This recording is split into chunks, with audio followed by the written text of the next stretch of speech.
One of the reasons we did this was there were a number of different science projects that we did not have the spatial or temporal resolution of data to even ask the right question. Two examples would be if you want to know air quality, I've shown you this is the state EPA, the number of sites that are in Chicago.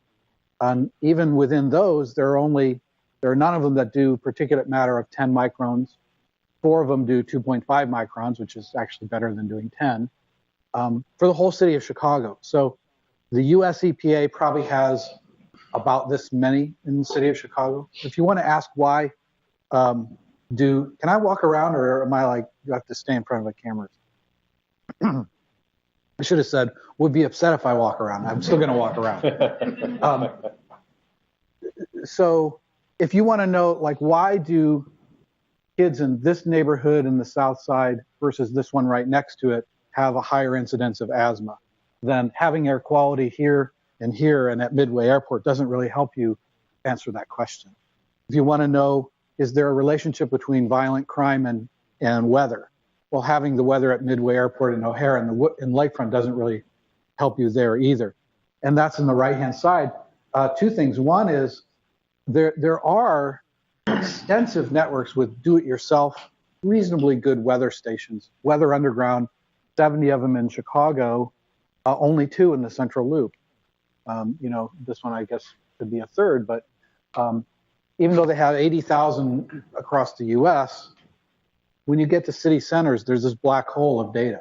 And part of the reason for that is what started our project, which is it's really hard to put sensors in a city center because you have to have a physical place to put them that's safe, you have to have power, and you have to have internet access. So these are some of the questions then that we were trying to answer with what Douglas was talking about, the Array of Things project. And as Douglas said, it is in the Chicago Tech Plan. And we have full support from the mayor's office to the CIO, who we meet with every other week, and in the Department of Transportation, which actually owns the light poles that these are on. And there we have already met all the way down to the electricians that will climb the poles and put them on, got their advice on safety, electrical safety, and trying to make it so that these devices can be swapped out in like 10 or 15 minutes, because our intention is not just to deploy them, but to deploy a system that, like Douglas was saying, a breadboard, that not only can you swap them out roughly once a year, but they're programmable. And I'll talk a little more about that. Other ways that we're looking beyond the Array of Things proper to get sensing data out across cities, we do have a partnership that's not been publicly announced, unless this counts, with Big Belly. So you've seen the Big Belly cans. They're solar powered. They're connected with cellular data, not high bandwidth, but enough bandwidth that they came to us and said, we'd like to add some sensors to these. Can you help us? And we said, sure, all of our stuff is open source, and we'll work with you to integrate our sensor pack into your device as long as you agree that any data that gets collected is free and open.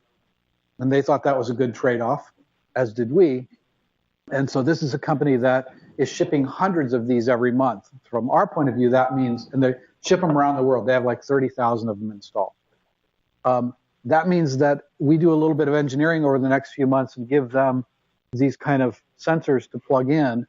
And then every month thereafter, we get several hundred more places that we have good data about environment or emissions and air quality.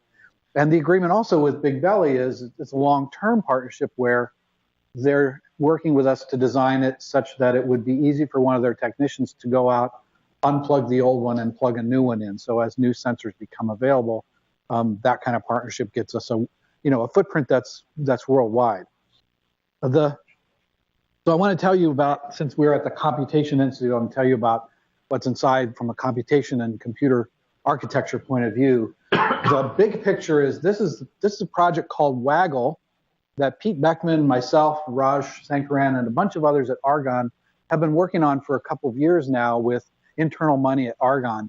And the idea behind this big picture architecture here is that you have these remote sensor deployments of various kinds, and you want to put them in places where it is not convenient to go and reboot them or plug something in and get a console and upload new software or something like that. So they really have to be very resilient. And I'll tell you some some things as we go through here about how we've approached the resiliency, where the mindset that we are after with these nodes is a deep space probe, where it ought to run for years, and it ought to be able to decide, okay, I'm going to run at lower capability so I can run longer, as opposed to just dying. So an example of that would be to turn off part of the node in order to keep another part going, or to hibernate the node during a cold snap when the temperature inside the box is below safe operating for the processor.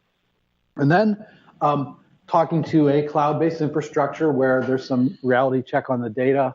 300 degrees below Kelvin is not possible, so that's an error, right? Or a 20-degree swing in 5 seconds is probably also more than a gust front, right? And then a public set of APIs from that data, but also the ability to push this data in and out of computation so that you could imagine doing a real-time computational model that takes data in from the city and then advises the city about that, what that data is telling them, and even runs a forward-looking computation that, I'll give you a real example.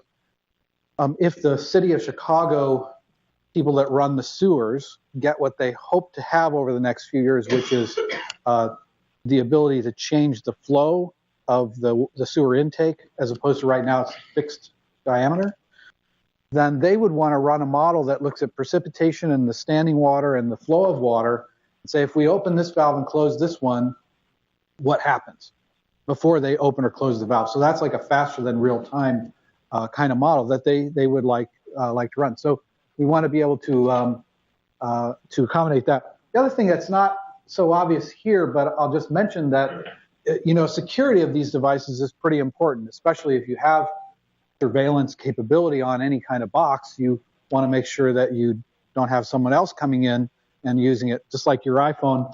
It has a microphone and a camera, but you'd kind of like to be the only one that can turn that on or off and not someone somewhere far away.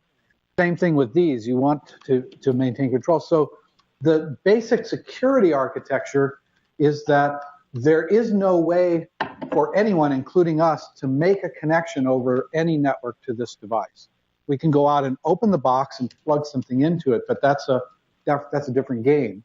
So even though they're internet connected, they don't have any open ports, to put it in terms of computer science. So that what happens then is these things are running software that will periodically, like every minute or so, send data up to the mothership. And while they do that, they check to say, do you need me to open a connection to you so you can talk? And they only talk to a fixed place. Inside the box is the current version that we're working to make smaller from a power draw point of view and from a cost point of view. This is the roughly $1,000 version. We're trying to get to a $200 to $300 version. And it has a couple of different things here. One is a sensor rail. I'll show you a picture of what that looks like, talking to a small cheap processor that does the sampling. And then that talks to an Odroid XU3. I'll show you a picture of that too. It's a 4-core ARM processor. XU3 has an extra GPU on the side, whereas the regular U3 does not. So this means that anything we plug into this, we have a fair amount of computational power to do data processing. This node control system, these are both Linux boxes, single board Linux boxes, controls all the I/O, can turn off the power. The design is such that we could add other devices. So there's the notion of these are essentially guest devices controlled by this.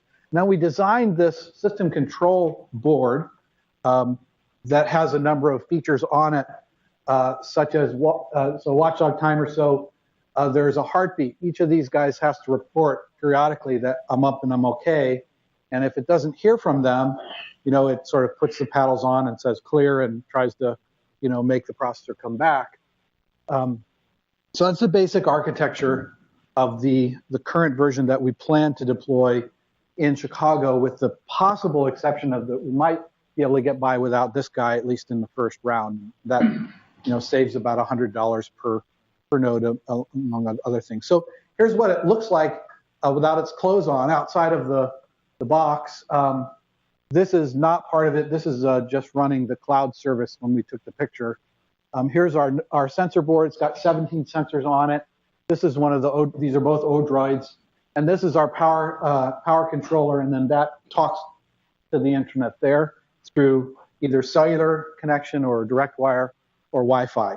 And what we use will depend on the deployment itself.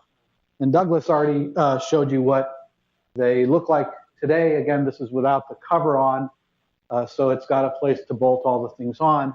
And then where we want to go with it, something that's in this kind of family of shapes, but not probably that small. So the issue here is really when you want to make something handmade, this is vacuum formed and a few pieces are 3D printed, and it's a lot of labor to put all the devices in that. And so these things from start to finish take 6 or 8 hours to assemble. So it doesn't really, it's not really possible to make 50 of those over here in the lab, for example. So we have to move to a design that will involve this is 3D printed, but will involve an injection molded enclosure with these. You can see these posts and standouts, that those things are already in the mold, so that we can just pop the components in and plug them together. And so that the enclosures are not, these are vacuum formed, which is a several hour process to put the seals on and cut them out and stuff. Injection molding would be around $5 for the whole set of enclosures once we do the industrial design and the mold. And so, so that's where we're going over the next 6 months, and that's where we have to go in order to get to even 50 nodes, much less hundreds. And as I mentioned before, there are 12 cities that want at least some of these. They haven't said how many. This is so this is the general schedule that if we're funded by an NSF proposal that we submitted, this is the general schedule we'll follow. And it's really 2 things. So one is this first 2 phases, whereby next summer of 2016, we have 150, we're calling them Generation 3 nodes. The Generation 2 is the big ones I just showed. Generation 1 are out on rooftops already. Generation 2 will be up on campus within a few weeks. These 50 locations, as it turns out, CDOT, who we're working with, there's the list of cities. So who we're working with to put these up, they're already doing placemaking activity in these 50 places around Chicago. So we will have a conversation with them that says, is it easier for you if we just piggyback on these locations, which would give us a pretty nice spread across the city for things like atmospheric sciences. It doesn't give us the kind of density that we would need for some of the other questions, but it's a reasonable place to start. So that's just an idea or a possible place where we would put the first 50. Another one, which I think is equally, if not slightly more likely, is that we would put most of the 50 right down here in the loop. For example, Kate met with the Chicago Loop Alliance, which is the business and landowners up and down State Street in the loop. They would love it if we, put them all up and down their street, and then actually might be a good test case because they are doing a commercial solution to count pedestrians and vehicles along that same route. So it would allow us to have 2 sources of data about some things, and that'd be useful for us. And then in the time that we're deploying these, I would say by spring of next year, we will have designed the Generation 4 devices, which will be, I think, again, smaller. We'll have different microprocessors because that's 2 years from now. And so there we think that we have a good shot of dropping the power, the cost, and the size of these so that we might not have to depend on CDOT to wire them up at all, just to put them on poles, and then they would have a solar panel and a battery. So a couple nice pictures of the hardware. You've heard of Moore's Law, right? Every 18 months to 2 years, computing gets twice as fast for the same dollar, or half as expensive for the same performance. A few years ago, Argonne, we spent about $50 million on a Blue Gene P supercomputer.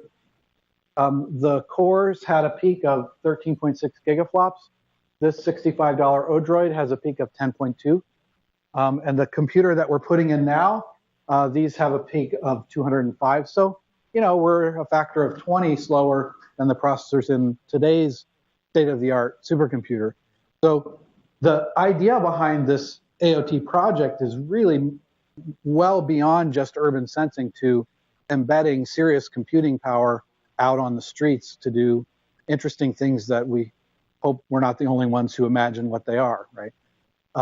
The power controller, this is what we designed out at Argonne, has a number of things. So we have relays and things. These are USB, the backside of the USB power. You can see one of them sticking out here. The node control system can talk to this board and then shut down any of the up to 5 devices now. This device also, it's got heartbeat input. These are temperature, light, and humidity. So the electronics here are capable of shutting everyone down based on what we program into this microcontroller here, and then monitoring the temperature and bringing them back up when it's safe. So some ideas on what we would do with this data. Here at the CI, we had we're 18 months into a project called Plenario. That's a project I'm doing with Brett Goldstein, the former CIO of the city, who's now at the CI in Harris. And this is not actually air quality. I changed the legend, but it tells you what kind of display we can give of a particular data set. And so imagine that we took these sensors and we had enough, it would take 200 of them to get every street corner in the Chicago loop. And so what would you do if you had just even, you know, a four levels of score of air quality? One thing that you could do is, so how many, just out of curiosity, how many people are wearing some form of health monitor, Fitbit, Jawbone, Apple Watch? Really? Nobody? Oh, okay. Well, I am.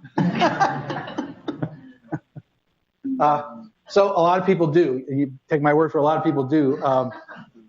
And maybe the reason they don't, maybe the reason you don't, is because it's not that interesting to know how many steps you took. Here's the number of steps that my son took, because he's a long distance runner, over the course of a month. I think it would be more interesting if you got my exposure to these various emissions over the course of a month. Maybe still not that much interesting to the general public, but it's just, you know, as a way to sort of think about what you could do. And even more useful than knowing what happened over the last month is if I could analyze like what happened today and have a system that knows air quality over time for the whole city actually tell me things like, you know, this afternoon at 4:20 when you walk from City Hall or Daly Center back to the train station, you should take Washington instead of Madison because air quality is much better there. Or if you're a biker, you know, you pull up your Android or iPhone, you go, I'm gonna bike home, so which way should I go to get the best air quality? And then maybe a feedback loop that says, if you do these things, you're gonna reduce your risk of asthma by, you know, this much per year.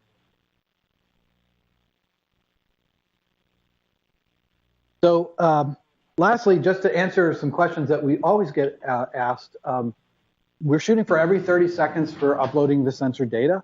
It's probably going to end up being in the 60-second range, but it won't be 5 minutes. So it won't be 10 seconds, it won't be 5 minutes. About every minute or twice a minute. The data is going to be free. Anyone can use it for anything they want, subject to the, you know, our, you know, non-liability for whatever they do with it, as all this open data is. The software and the hardware are both going to be open source. It's most likely that what we do is make the software open source full stop for anyone to do whatever they want with. But for the hardware, which actually has some innovations in it, we want to do most likely a licensing that would be free, sort of Creative Commons, free to anyone for non-commercial use. But if you want to build a product using our design, then we have to talk about a license of some kind. But what that means is that for the research community, you know, all this is free and open. And if a company wants to take the software and look at our parts and repackage them, you know, that's great too. We are, so this more information. So the base Waggle project. Pete is the main person for that. I didn't talk about WixiNet, but Rob Jacob from Argonne, it was our first user of Generation 1, and so he's got some of the Generation 1 devices up on rooftops. And then Urban CCD, which is here at the CI, Kate Kuziak-Galvin is the main contact, or me. So that's the array of things. Happy to take questions.